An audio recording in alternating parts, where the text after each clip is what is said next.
ఉన్నత సింహాసనముపై ఆసీనుడా, దేవదూతలు ఆరాధించు పరిశుద్ధుడా.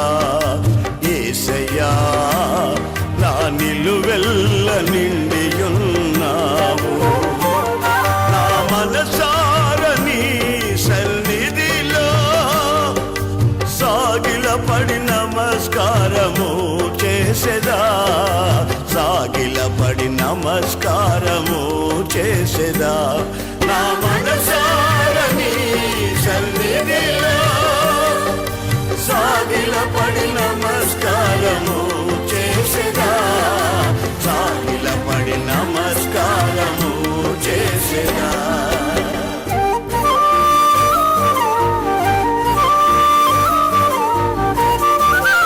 ఈ శుభవేళ కూడి వచ్చిన మిమ్మల్ని అభినందిస్తూ ప్రభు దీవెనలు మండుగా మీకు కలగాలని ప్రార్థిస్తూ ఓ సేవకుడిగా మీ అందరికీ వందనాలు తెలియజేస్తూ ఉన్నాను. కొరింథీ సంఘానికి రాసిన 2వ పత్రికలోని కొన్ని విషయాలు మీతో చెప్పాలని ఆశపడుతూ ఉన్నా. మనందరికీ తెలిసింది ఏమిటంటే పాడు చేసుకోవడం, బాగు చేసుకోవడం. ఈ శుభవేళ నేను మీతో చెప్పగలిగిన ఖచ్చితమైన మాట ఒక్కటే, అది ఏమిటంటే మనం సమయాన్నైనా, ఆరోగ్యాన్నైనా, అవకాశాన్నైనా, దీవెననైనా, సొమ్మునైనా, మన ఓపికనైనా మనం సద్వినియోగం చేసుకుంటే క్షేమంగా ఉంటాం. సద్వినియోగం చేసుకోకుండా దుర్వినియోగం చేసుకుంటే నష్టపోతాం. తేటగా మీకు అర్థమయ్యే సందేశం అందరూ ఎరిగిన మాటే. అపోస్తలుడైన పౌలు కొరింథీ సంఘానికి 2వ పత్రిక రాసి 6వ అధ్యాయంలో ఓ చక్కని మాట మొదటి వాక్యంలో రాశాడు. కాగా మేము ఆయన తోడి పనివారమై మీరు పొందిన దేవుని కృప వ్యర్థము చేసుకొనవద్దని మిమ్మల్ని వేడుకొనుచున్నాను. ఓ దైవజనుడు సంఘాన్ని బ్రతిమలాడుతూ ఉన్నాడు. ఒక దైవజనుడు సంఘం పట్ల ఆసక్తిగా ఉన్నాడు. ఎవరు వీళ్ళు? యేసుక్రీస్తు రక్తం ద్వారా కడగబడి కొనబడిన వాళ్ళు. వీళ్ళ కొరకు దైవజనుడు బహుగా ప్రయాసపడ్డాడు. విచిత్రమైన అనుభవం ఏంటో తెలుసా? దరిద్రతను అనుభవించాడు, వేదనను అనుభవించాడు, ఓ రకంగా చెప్పాలంటే అవమానాలు భరించాడు. నీళ్ళలో నానిపోతూ 3 రోజులు సముద్రంలో ఈదుతూ వచ్చాడు. ఎవరి కోసం అయ్యా అంటే యేసు రక్తం ద్వారా కడగబడిన సంఘం కోసం. అన్నిటికంటే విశేషం, నేను ప్రసవ వేదన పడి కన్నాను వీళ్ళనంటాడు. అంటే ఒక సేవకుడు ఒక ఆత్మ కొరకు పడే ప్రయాస, ఒక ఆత్మ కొరకు సేవకుడు పడే తపన. ఒకరోజున అలా చూచాడు, అరేరే వీళ్ళ కొరకు నేను ఎంత ప్రయాసపడ్డాను, ఈ సంఘం కొరకు ఆయన ఎంత నలిగిపోయి రక్తం కార్చాడు. ప్రభు రాకడ దగ్గర పడుతున్న ఈ దినాలలో వీళ్ళేమో బ్రష్లు అయిపోయేటట్టు కనపడుతున్నారుగా, అనవసరంగా కృపను దూరం చేసుకునేటట్టుగా ఉన్నారుగా. ఇంత ప్రయాసపడి ఇక పరుగు దగ్గర పడుతుంది, రేపో మాపో రాకడ వస్తుంది, సంఘం ఎత్తబడుతుంది, ఎత్తబడిన విశ్వాసులంతా ఆయన ఎదురు నిలబడతారు కదా. ఈ విలువైన సమయం వచ్చేటప్పటికే వీళ్ళకి సద్వినియోగం చేసుకోవడం కంటే దుర్వినియోగం చేసుకునే అలవాటు ఎక్కువైపోయిందిగా అని వాళ్ళకొక్క మాట రాశాడు. అది నేను చదువుతాను. దేవుని కృపను వ్యర్థము చేసుకొనవద్దని మిమ్మల్ని వేడుకొనిచున్నాను. దేవుని కృపను వ్యర్థం చేసుకోబాకండి. దేవుడిచ్చిన సమయాన్ని వ్యర్థం చేసుకోబాకండి. దేవుడిచ్చిన అవకాశాన్ని వ్యర్థం చేసుకోబాకండి. దేవుడు విరిచిచ్చిన రొట్టె అనే జీవాహారాన్ని, వాక్యాన్ని వ్యర్థం చేసుకోబాకండి. దేవుడు మిమ్మల్ని ప్రేమించి ఇచ్చిన అభిషేకాన్ని వ్యర్థం చేసుకోబాకండి. మీకు చక్కని సహవాసం ఇచ్చాడే, ఈ సమాజంగా కూడుకునే ఈ సహవాసాన్ని దుర్వినియోగం చేసుకోబాకండి. కృపను పాడు చేసుకోకుండా, దుర్వినియోగం చేసుకోకుండా మనల్ని మనమే కాపాడుకొందుమగాక. ఇక్కడ దుర్వినియోగం చేసుకోవద్దు అన్నాడు. 4వ అధ్యాయంలోకి వెళదాం. 4వ అధ్యాయంలో చక్కని మాట రాయబడింది. 13వ వాక్యం చదవండి. కృప ఎక్కువ మంది ద్వారా ప్రబలి దేవుని మహిమ నిమిత్తము కృతజ్ఞతాస్తుతులు విస్తరింపజేయులాగున సమస్తమైనవి మీ కొరకు ఉన్నవి. అంటే కృప ఎక్కువ మంది ద్వారా విస్తరించాలి అందరూ ఆమేనండి. ఇక్కడేమో కృప విస్తరిస్తుంది, అక్కడేమో కృప దుర్వినియోగం అవుతుంది. మీకు అర్థమయ్యే మాటలు నేను చెబుతాను, బాగా ఆలకించండి. దేవుడు కొన్నిసార్లు మనకు చక్కని అవకాశాన్ని కలిగిస్తాడు. దేవుడు నిన్ను గురించి ఉన్నతమైన ప్రణాళిక కలిగి ఉన్నాడని బిడ్డలారా మీతో చెప్పాలి. దేవుని బిడ్డలని మీకు నేను చెప్పగలిగింది ఏమిటో తెలుసా? నువ్వు ఒకప్పుడు నాశన ఊబిలో ఉన్నా, పాప పంచులో ఉన్నా, పతనమైన జీవితంలో ఉన్నా, చీకట కార్యాలు చేసిన వాడవైనా నిన్ను కూడా ప్రేమించాడు, నన్ను కూడా ప్రేమించాడు. ప్రేమించిన తర్వాత మన పట్ల ఉన్నతమైన ప్రణాళిక కలిగి ఉన్నాడు. ఆ ఉన్నతమైన ప్రణాళిక ఏమిటంటే యేసువలే నీవు మారాలి, యేసువలే మేఘాల మీద ఎక్కి వెళ్ళాలి, యేసువలనే ఆయన రాజ్యంలో ప్రకాశించాలి, యేసువలనే సదాకాలం చిరంజీవిగా బ్రతకాలి. ఇట్టి ఉన్నతమైన ప్రణాళిక కలిగి ఆయన మనల్ని ఎన్నుకున్నాడు. మరి ఈ రోజున దుర్వినియోగం చేయడం, మీరు ఎరిగిన సత్యం ఒక్కడి జ్ఞాపకం చేస్తాను. ఎస్తేరు గ్రంథంలోకి వెళదాం. ఎస్తేరు గ్రంథం 1వ అధ్యాయంలో చరిత్రని చెబుతాను, తర్వాత మీరు చదవండి. అక్కడ రాయబడిన మాట ఏమిటో తెలుసా? రాజుగారట విందు చేయాలనుకున్నాడట.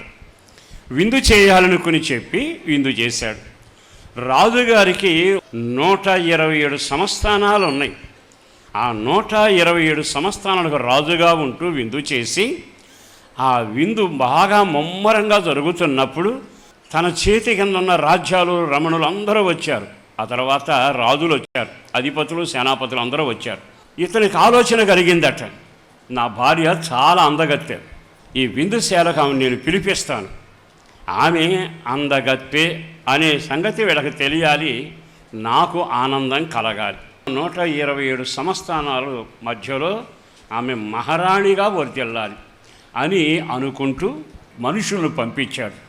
ఆమె దగ్గరకు వెళ్ళి, అయ్యా రాణిని తీసుకొని అదిగో ఆ విందుశాలకు రమ్మని చెప్పారు, అందుకు మేము వచ్చాం. వెంటనే ఆ ఒక్కసారి ఆగి ఆలకించి, ఏమిటది? విందుశాల 127 మంది సంస్థానాధిపతులు వచ్చారా? వస్తే నాకేమిటంట? ఆయన పిలవగానే పరిగెత్తుకుంటా వెళ్ళి నేను కనబడాలా అని చెప్పి లెక్కలేనట్టుగా మాట్లాడేసింది. లెక్కలేనట్టుగా మాట్లాడేశాక రాను అని చాలా కరాఖండిగా చెప్పింది. చదవండి ఆ వచనం.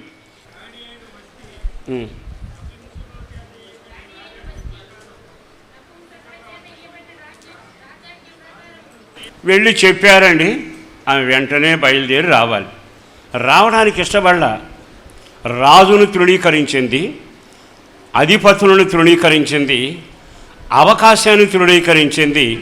తన జీవితంలో తృణీకారం, లెక్కలేనట్టుగా వ్యవహరించడం, నిర్లక్ష్య వైఖరితో ఉండడం తాను వ్యవహరించి తన జీవితంలో నిరాకరించింది.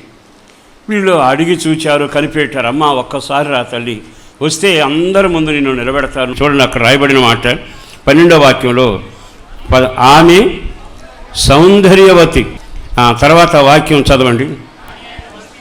రాణి అయిన వస్తీ నపుంసకుల చేత ఇయ్యబడిన రాజాజ్ఞ ప్రకారం వచ్చుటకు ఒప్పుకోపోగా రాజు ఆజ్ఞ జారీ చేశాడు, రమ్మని పిలిచాడు. ఆజ్ఞ జారీ చేస్తే ఆ నపుంసకుల ముందు అంటుంది, నేను రాను, వెళ్ళు, నేను రావాల్సిన అవసరం లేదు అంటూ రావడానికి ఒప్పుకొనక నిరాకరించి తృణీకరించింది. ఏం చేయలేక నెమ్మదిగా వెళ్ళి రాజుగారి సభలో చెప్పారు, అయ్యా ఆమె ఒప్పుకోవటం లేదండి, రాజాజ్ఞకు భయపడటం లేదండి, 127 సంస్థానాల అధిపతులు అందరినీ గౌరవించడం లేదండి, రానుని చెప్పింది అయ్యాను. వెంటనే అతను ముఖం వికారం అయిపోయింది. రాజుగారు బాధతో ఒక్క క్షణం అలా నిలబడిపోతే అక్కడున్న వాళ్ళంతా అన్నారు, అయ్యా మీరు బాధపడబాకండి, ఆమె ఈవేళ మిమ్మల్ని తిరస్కరించింది అంటే మేము ఇంటికి వెళితే మా భార్యలు కూడా మమ్మల్ని తిరస్కరిస్తారు, ఇది వ్యాపిస్తుంది గనక దీన్ని కత్తిరించాలి. అందుకు వెంటనే రాజు ఏమన్నాడో తెలుసా? సరే ఓ పని చేస్తాను, ఇక 127 సంస్థానాలు చాటింపు వేయించండి, నేను ఒక రాణిని ఎన్నుకుంటాను, మీ పిల్లలందరినీ కోటకు తీసుకురమని చెప్పండి, అందులో ఒక నచ్చిన వ్యక్తిని నేను వివాహం చేసుకుంటానని చెప్పి నెమ్మదిగా ఆజ్ఞ జారీ చేశాడు. ఆజ్ఞ జారీ అయ్యిందండి. 127 సంస్థానాలకు రాణి మరుక్షణం దిక్కుమాలింది అయిపోయింది, మరుక్షణం నిరాకరించబడింది, మరుక్షణం అవకాశాన్ని పోగొట్టుకుంది. 127 సంస్థానాలకు అధిపతి సింహాసనం పోయింది, కాపుదల పోయింది, నపుంసకులు పోయారు, రాజభోజనం పోయింది, రాజభవనం పోయింది, ఆమె నెట్టివేయబడింది. ఒక్క క్షణం ఆగి ఆలకించండి. ఈ రోజున మనకు ఒక రాజు ఉన్నాడుగా, ఆయన అధిపతి కదా. ఈ వాస్తవ చరిత్రను మనం పోల్చుకుంటే దేవుని ఆజ్ఞను నిరాకరించడం ఎంతో, రాజాజ్ఞను ఆమెను తిరస్కరించడం అంతే. చూస్తూ ఉండగానే షూషాను కోటల ఆడపిల్లలందరూ వచ్చారు. ఆడపిల్లలందరినీ పోషించి సంరక్షించి కొన్ని నెలలు తీర్చిదిద్దాక నెమ్మదిగా రాజు వాళ్ళను చూడటానికి పిలిపించాడు. ఒక్కొక్కరు వచ్చారు. ఎస్తేరు మాత్రమే ఆ రాజుగారికి నచ్చింది. వెంటనే రాజదండం చూపించాడు, తన పక్కన నిలబెట్టాడు, చేతికి ఉంగరం పెట్టాడు, 127 సంస్థానానికి రాణి అని ప్రకటించాడు. చేతులతో ఒక్కసారి గట్టిగా హల్లెలూయా చెబుదామా? హల్లెలూయా. పోగొట్టుకొనుట, సమయాన్ని పోగొట్టుకొనుట, కృపను పోగొట్టుకొనుట, దేవుడిచ్చిన ఆధిపత్యాన్ని ఆధిక్యతను పోగొట్టుకొనుట. మరి 127 సంస్థానాల మీద రాణిగా ఎంతగా సంబరపడిందండి. ఒక్క క్షణంలో పోగొట్టుకుందగా, ఒక్క క్షణంలో జీవితం తల్లకిందులయ్యిందిగా. దేవుడిచ్చిన అవకాశాన్ని మీరు అట్లా తలకిందులు చేసుకోబాకండి. దేవుడు మనకు అవకాశాన్ని ఇచ్చాడు, ఆరోగ్యం ఇచ్చాడు, కృపనిచ్చాడు, సమయాన్ని ఇచ్చాడు. ఇదిగో వస్తీ దగ్గరకు వద్దాం. వస్తీకి మంచి స్థానం దేవుడు ఇచ్చాడు. వస్తీకి గొప్ప కార్యమే చేసి పెట్టాడు. ఒక స్థానం కాదండి, 127 సంస్థానాలకు మహారాణి. నీ వైభవం ఎంత, నీ గొప్పతనం ఎంత, నీ విలువ ఎంత, దేవుడు నీకు ఇచ్చిన ఆధిక్యత ఏమిటి? ఆధిక్యతను కోల్పోయి ఈ రోజున ఆ రాజాజ్ఞ, దేవుని ఆజ్ఞ, ఆయన అట్లాగే చెబుతాడు, దేవుని వాక్యం అలాగే చెప్పబడుతుందరే అంటూ నీకు ఆజ్ఞ ఇచ్చేవాడిని తిరస్కరిస్తే దేవుని మాటను లెక్కన చేస్తున్నావా? ఆయన చూస్తాడు చూస్తాడు చూస్తాడు. ఏం చేస్తాడో తెలుసా? అయ్యో సమయాన్ని పాడు చేసుకుంటుంది, గద్దింపుకు లోబట్టడం లేదు, దేవుని వాక్యానుసారంగా నడవటం లేదు, నేను పిలవగా రావాలన్న ఆలోచన కూడా లేకుండా నేను పిలిచినా వినకపోవడం, పిలిచినా చేతులు చాపినా నా వైపు తిరగకపోవటం చేస్తుందిగా ఈ సంఘం, ఈ వ్యక్తులు. కనుక ఇంతవరకు ఉన్న వైభవం కాస్త తల్లకిందులు చేస్తాను. వెంటనే వైభవం అంతా పోగొట్టుకుందండి. ఒక సామాన్యమైన మనిషి అయిపోయింది. రథాల మీద తిరిగిన మనిషేగా, గుర్రాల మీద ఊరేగిందిగా. 127 సంస్థానాలను రాజులు మంత్రులంతా తల ఉంచి నమస్కరించారుగా. ఈ రోజున ఏమైపోయింది? నీవు సమయాన్ని పోగొట్టుకున్నావు, నీవు కృపను పోగొట్టుకున్నావు, అవకాశాన్ని పోగొట్టుకున్నావు. అక్కడ రాయబడిన మాట ఆజ్ఞల ప్రకారం రావటానికి ఒప్పుకొనక. మరి దేవుని ఆజ్ఞకే లోబడకపోతే నీ స్థాయి మిగులుతుందా? మరలా మంచి రోజులు నీకు వస్తాయా? ఆ తర్వాత వస్తే అలా చూస్తానే ఉంది. ఓ సాధారణ మనిషి అయిపోయింది. రాజభవనాల నుంచి బయటకు వచ్చేసింది. రాజభవనంలో ఉండటానికి, రాజభటుల మధ్యలో ఉండడానికి పరిగెత్తే రథాలు, గుర్రాలన్నీ పోయాయి.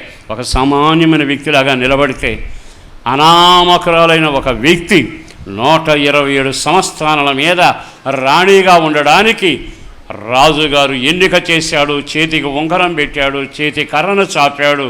ఆమెను ప్రకటించగానే తల మీద కిరీటం పెట్టబడింది. ఇప్పుడు ఆగండి, ఒక క్షణం ఆలోచించండి.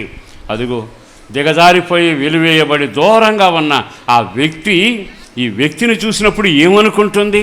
అరేరే, నా చేతులారా నా వైభవాన్ని పోగొట్టుకున్నానుగా, రాజాజ్ఞకు లోబడి ఉంటే ఎంత కర్మ వచ్చేది కాదుగా.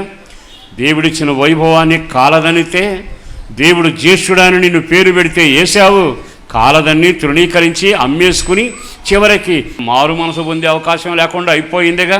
ఒక సేవకుడిగా చేతులు జోడించి చెబుతున్నాను, కృపా కాలములో ఉండగాని నువ్వు తృణీకరించబడకమునిపే, నువ్వు నెట్టివేయబడకమునిపే, నీ పేరు జీవగ్రంథంలో కొట్టివేయబడకమునిపే, దేవుడు నిన్ను చూసి నోట నుండి ఉమ్మివేయక మునిపే, దేవుడు నిన్ను చూసి అసహించుకొనక మునిపే, నిన్ను చూసినప్పుడు ముఖాన్ని చాటు వేసుకునే పరిస్థితి రాకమునిపే ఓ సేవకుడిగా బ్రతిమలాడుతున్నాను. కృపను దుర్వినియోగం చేసుకోబాకండి, సమయాన్ని దుర్వినియోగం చేసుకోబాకండి. ఒక సేవకుడిని ఇచ్చాడే, సంఘాన్ని ఇచ్చాడే, సహవాసాన్ని ఇచ్చాడే, రక్షణని ఇచ్చాడు. ఏం తక్కువ చేశాడు? ఈ రోజైనా ఈ మాటలు విన్నాకైనా నా ప్రాణప్రియుడిని యేసుని బట్టి బ్రతిమలాడుతూ చెప్పగలిగిన ఒకే మాట, కొంచెం జాగ్రత్తగా మనమే సరి చేసుకుందాము గాక. రెండో మాట కూడా చెబుతాను. అతగాడు గాడిదల వెనకాడుతున్నాడు. అతగాడి పేరు సౌలు. ఆ గాడిదల వెనక వెళుతున్న వ్యక్తిని సమూయేలైన దైవజనుడు అభిషేకించి, ఇదిగో నీవు రాజు కాబోతున్నావు, ఇశ్రాయేలు ఏడే ఒక రాజుగా అధిపతిగా నిన్ను అభిషేకిస్తున్నాను, దేవుడు ఆ కృప నీకు ఇచ్చాడు, ఈ కృపను నువ్వు కాపాడుకో, ఈ కృపలో రాజుగా ఉండు అని అతనితో మాట్లాడితే, ఆ మాటలు వినగానే దైవజనుడా, నన్నేనా నువ్వు ఇట్లా మాట్లాడేది?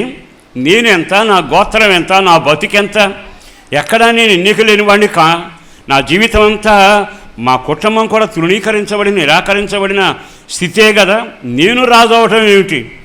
ఆయన అంటాడు కదా, దేవుని కృప నిన్ను ఆవరించింది, దేవుడు నిన్ను అధికంగా హెచ్చించాలని నిర్ణయించుకున్నాడు, గాడుల వెనక తిరుగుతున్న నిన్ను ఆయన గమనిస్తూనే ఉన్నాడు, ఇతగాని నేను అధిపతిగా చేయాలి అన్నట్టుగానే ఆయన చేశాడు. ఒక్కడ గుర్తుపెట్టుకో, నన్ను అధిపతిగా చెయ్యి అని అతడు అడగల, నన్ను ఒక రాజుగా చేయమని ప్రార్థన చేయల.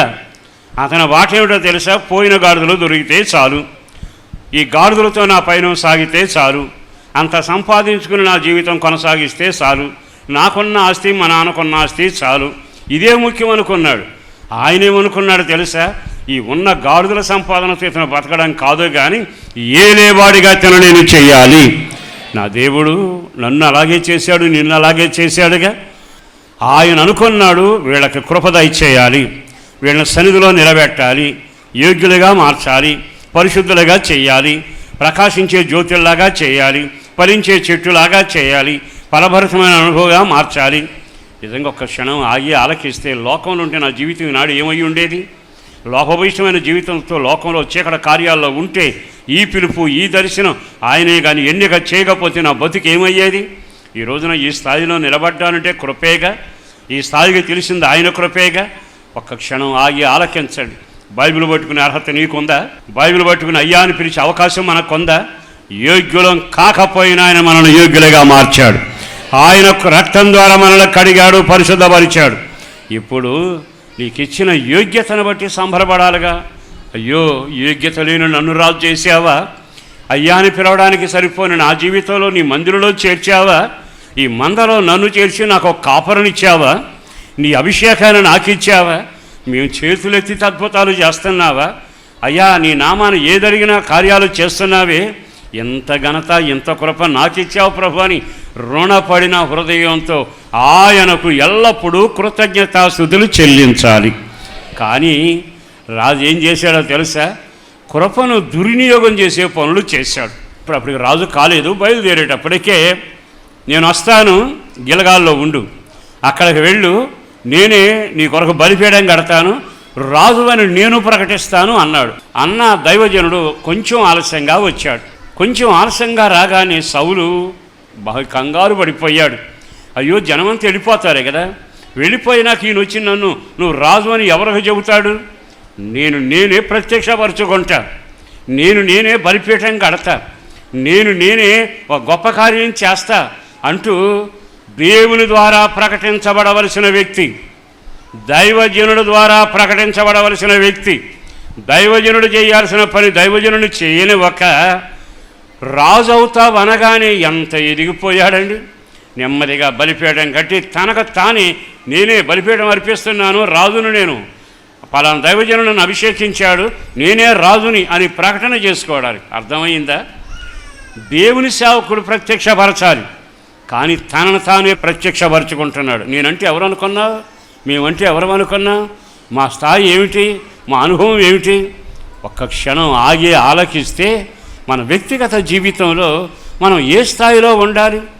ఆకాశమందున్న దేవుడు చూచాడటరే, గాడిదల వెనక వెళుతున్న తన కృప చూపాని నమ్మకం కనపట్టలేదుగా, యథార్థం కనపట్టలేదుగా, దేవుని దగ్గర కనిపెట్టే ప్రార్థన లేదుగా. దైవజనుడిని చేయాల్సిన కార్యం నా పట్ల దైవజనుడు నన్ను అభిషేకించాలి, నడిపించాలి, ప్రకటించాలి. ఆ దైవజనుడితో నాకేం సంబంధం అన్నట్టుగా వ్యవహరించి, అంటే దైవజనుని విలువ తెలియలా, దైవజనుని చేతిలో ఉన్న అభిషేకం తెలియలా, దైవజనుని నోట్లో ఉన్న మాట ఎంత అధికారం, పరలోక శాసనమైన సంగతి అర్థం కాల. తనకు తానే తొందరపడ్డాడు, రానే వచ్చాడు.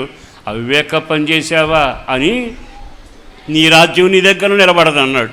ప్రారంభం రాజు అవుతామని చెప్పాడు, ఆ కృపను దుర్వినియోగం చేసుకునేటప్పటికల్లా రాజ్యం నిలవదన్నాడు. అతడు కృపను దుర్వినియోగం చేసేయడానికి మూడు పనులు చేశాడు. ఒకటి, తనను తానే కనపరుచుకోవాలని ఆరాటపడ్డాడు. నేనే రాజునని మీ అందరికి తెలియాలని నేను అనే తత్వాన్ని ఊరేగించడానికి బలిపీఠం దగ్గర నిలబడ్డాడు. రెండవది, ఇతను చేసిన పని ఏమిటో తెలుసా? బతికినంత కాలం నీ కృప నాకు చాలయ్యా, నీ కృప ఒక్కటే నాకు అవసరమయ్యా అనే మాట అనకపోగా ఈ రాజ్యాధికారం ఇచ్చింది ఆయనే కదా, ఆయన నన్ను రాజుగా చేశాడు అంటే నాకు ఏ స్థాయి హెచ్చించాడు? అప్పుడు ఈ అనామకంగా కనబడిన ఈ మనుషులంతా నన్నేం చేస్తారు? ఈ మనుషులంతా నాకు విరోధంగా ఏం చేయలేరుగా, నన్ను హెచ్చించింది ఆయన కదా అని రోజుకోసారి దండం పెట్టుకుని వందనాలు చెప్పుకొని, ప్రభువా నువ్వు హెచ్చించావు, నీకు వందనాలు అనకుండా ఆ దేవుని కృపను, దేవుని హెచ్చింపును, దేవుడిచ్చిన అవకాశాన్ని దార విడిచి దేవుని కొరకు నా సమయాన్ని వాడతా, దేవుని కొరకు యుద్ధం చేస్తా, దేవుని కొరకు ప్రార్థిస్తా, దేవుని కొరకు మందిరం కడతా, దేవుని వైపు ప్రజలను మళ్ళిస్తా, నా దేవుడు ఈ స్థాయి కలుగ చేశాడనే పని వదిలేశాడు. అదిగో దావీదు వెనకబడ్డాడు. దావీదును హతమారుస్తా. దేవుడు నీకే పని అప్పగించాడు? దేవుడు నిన్ను స్తుతించమన్నాడు, ప్రార్థించమన్నాడు, నీకు ఆధిపత్యం ఇచ్చాడు, ఏలమన్నాడు. ఈ రోజున మన ఆత్మీయ జీవితంలో కృప దూరం అయిపోవడానికి కారణం ఏమిటో తెలుసా? దేవుడు చెప్పిన పని చేయటంలా, దేవుని సేవకుని ద్వారా అభిషేకం కలిగి నడిపింపులో ఉండటంలా మనకు తోచినట్టుగా సాగెళ్ళిపోవడం. ఆ తర్వాత జరిగింది ఏమిటో తెలుసా? ఎంతకాలం చూసినా దావీదును చంపడం, ప్రతీకారం తీర్చుకోవడం అనే మాట మీదే ఉన్నాడు. కానీ అయ్యో నన్ను ఇంత రాజు చేశాడు, ఇన్ని రథాలు ఇచ్చాడే, ఆయనను స్తుతిస్తాను, ఆయన పని మీదే ఉంటాను, ఆయన చెప్పిన యుద్ధాలే చేస్తాను అనాలిగా, చేయలే. మీరు బైబిల్లో దావీదు చరిత్ర చదివితే దావీదును దేవుడు రాజు చేశాక అతడట దేవుని యుద్ధములు చేసిన మాట రాయబడింది. ఒక స్త్రీ వచ్చండి, అయ్యా నువ్వు దేవుని యుద్ధాలు చేసే వ్యక్తివయ్యా, మరి ఆ మాట సౌలు గురించి చెప్పలేదుగా, సౌలా నువ్వు దేవుని యుద్ధాలు చేసేవాడని అనే మాట అనడానికి అవకాశం లేకపోయింది. దేవుడు చూచాడు, కృపిచ్చాను కానీ నిలబెట్టుకోవటం లేదుగా. దేవుని యుద్ధాలు, దేవుని కార్యాలు చేయడం కంటే పగ సాధించే పని మీద ఉండాలి అని అనుకున్నాడు. మూడవదిగా, చంపాల్సిన వాటిని చంపకుండా వాటిని బ్రతకనిచ్చాడు.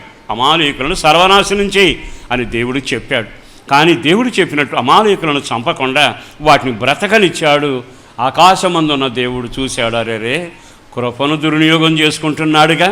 ఇక వెంటనే ఆ దైవజనుడు ఆ రాజు దగ్గరకు వచ్చి, రాజా దేవుడి మాట వినకుండా నీ ఇష్టానుసారంగా కార్యక్రమాలు చేస్తున్నావు. దేవుడు ఉన్నతమైన ఉద్దేశం వేరు, అర్హుడవని కాదు, యోగ్యుడవని కాదు, గాడిదల వెనక తిరుగుతున్నా, ఊరమ్మడి తిరుగుతున్నా, అడవిలో తిరుగుతున్నా నిన్ను ఏ స్థాయిలో పెట్టాడు? ఈ రాజ్యానికి నాయకుడిగా ఎలా పెట్టాడు? కానీ ఈ రోజున నువ్వు అమాలేకులు బ్రతకూడదని చెబితే వాళ్ళను బ్రతకనించడం మొదలుపెట్టావు. నీ రాజ్యము నీ యొద్ద నుండి తీసివేయబడి నాకు హృదయానికి సరిపోయిన వానికి ఇవ్వబోతున్నాను. ఆ మాట చెప్పాడండి. ఆ మరుక్షణమే రాజ్యం మారింది, పతనం అయిపోయింది. ఈరోజు నేను ఎందుకు మాట జ్ఞాపకం చేస్తున్నాను తెలుసా? కృపను దుర్వినియోగం చేసుకోబాకండి. అతనేమో రాజ్యం కోల్పోయాడు, వస్తీ సింహాసనం కోల్పోయింది. భయంకరంగా ఏశావు తన స్థితిని, అవకాశాన్ని కోల్పోయి జ్యేష్ఠుడు సంఘంలో ఉండవలసిన వాడు దొల్లిపోయాడు. జీవితంలో సౌలు సింహాసనాన్ని కోల్పోయాడు. ఎందుకు నీ కృప దుర్వినియోగం చేసుకుంటారు? మీరు కానీ సద్వినియోగం చేసుకోగలిగితే మీరు ధన్యులవుదురుగాక. ఓ సేవకుడుగా బ్రతిమలాడుతున్నాను, ఈ రోజున కాలమును దుర్వినియోగం చేసుకోబాకు. బైబిల్ లేఖనములో పౌలు మనకు గుణపాఠంగా ఉన్నాడు. అతడు హానికరుడు, భయంకరమైన వ్యక్తే, కానీ ఇప్పుడు అపోస్తులత్వం కాపాడుకున్నాడు. బైబిల్ ఏమని తెలుసా? నీ బహుమానం మరొకడు అపహరింపకుండా జాగ్రత్త పడు.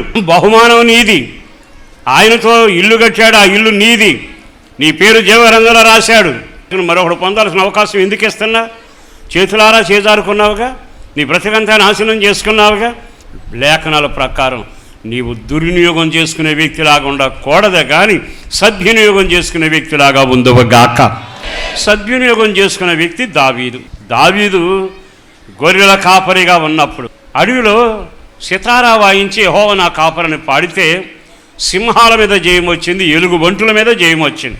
అతని జీవితంలో దేవుడు తనకిచ్చిన కృపను కాపాడుకుంటూ వచ్చాడు. దేవుడే నా సర్వస్వం, నువ్వు నా కాపరివి అని ప్రార్థన చేసి పాటలు పాడి ఆనందించి పరవడు దొక్కాడు. ఓహో, ఇతడు నన్ను గురించి ఆరాధన చేస్తున్న ఆరాధికుడిగా ఉన్నాడుగా, ఆత్మ సంబంధమైన ఆరాధన నేనే కాపరని పాడుతున్నాడుగా, ఇతనికి సింహం మీద అధికారం ఇస్తా, ఎలుగుబంటి మీద అధికారం ఇస్తా, తోటి కాపల మీద అధికారం ఇస్తా, ఈ అరణ్యంలో ఎక్కడ తిరిగినా కీడు ఇతనిని తాకకుండా నేను భద్రపరుస్తాను. ఎప్పుడైతే కృపను కాపాడుకుంటూ నడిచి వెళ్ళాడో ఆ తర్వాత తన జీవితంలో కృపను కాపాడుకునే ఆరాధికుడు రాజుగారికి దయ్యం పడితే వెళ్ళాడు.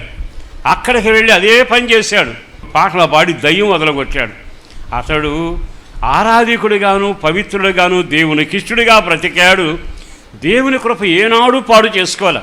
విచిత్రం ఏంటి తెలుసా, అక్కడ నిన్ను సింహం మీద జయించేవాడిగా పెట్టానుగా, ఇక్కడ నీ చేతికి గొల్యాతును అప్పగిస్తాను, గొల్యాతు మీద నీకు జయం కలగబోతుంది. గొర్రెల కాపరండి, ఎంత కృప పొందాడండి. ఈ రోజైనా ఈ మాటలు విన్నాకైనా గొర్రెలను నడిపించిన కాపరి దేశాన్ని ప్రజలను ఏలేవాడిగా అయ్యాడే. ఒక హంతకుడు కృపను వినియోగించుకుని దాచుకుని నమ్మకంగా నడిస్తే అపోస్తులు అయ్యాడే. ఇవి మన కళ్ళ ముందు కనబడుతుండగా నా జీవితాన్ని దిద్దుకుంటానయ్యా, నా జీవితాన్ని మరలా సరి చేసుకుంటాను, నా కృపను నేను కాపాడుకుంటాను, నా సమయాన్ని సద్వినియోగం చేసుకుంటాను, నాకు ఇచ్చిన తలాంతులు వాడుకుంటాను అని ఒక అడుగు వేయగలవా? తలలు వంచండి, ప్రార్థన చేసుకుందాం.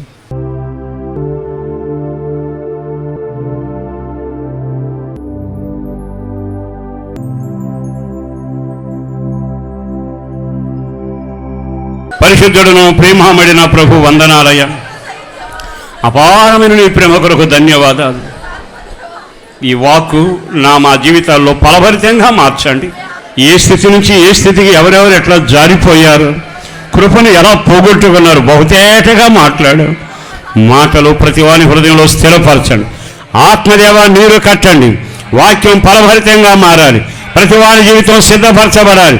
రాజాజ్ఞకు నేను లోబడతా, దేవుని ఆజ్ఞకు నేను లోబడతా అని అడుగులు వేస్తూ చేతులు పైకెత్తి తీర్మానం చేసి ఈ ప్రజలను దీవించండి, కృపచేత నింపండి, రాకడ కొరకు ఆయత్తపరచండి. మా ప్రార్థన కోరుకునే వారికి క్షేమం కలగాలయ్యా. కంచి వేసి కాపాడి నన్ను మమ్మల్ని భద్రపరిచి వాక్యానుసారంగా జీవింపచేయమని యేసు పేరట వేడుచున్నాం తండ్రి, ఆమేన్. మీ ప్రార్థనావసతుల కొరకు మమ్మలను సంప్రదించవలసిన మా చిరునామా పాస్టర్ దేవదాస్ గారు, వస్తున్నామండి, న్యూస్వీడ్ రోడ్డు, హనుమాన్ జంక్షన్, కృష్ణా జిల్లా, ఆంధ్రప్రదేశ్. మా ఫోన్ నెంబర్లు 08656242751, మరి ఒక నెంబర్ 9440772772.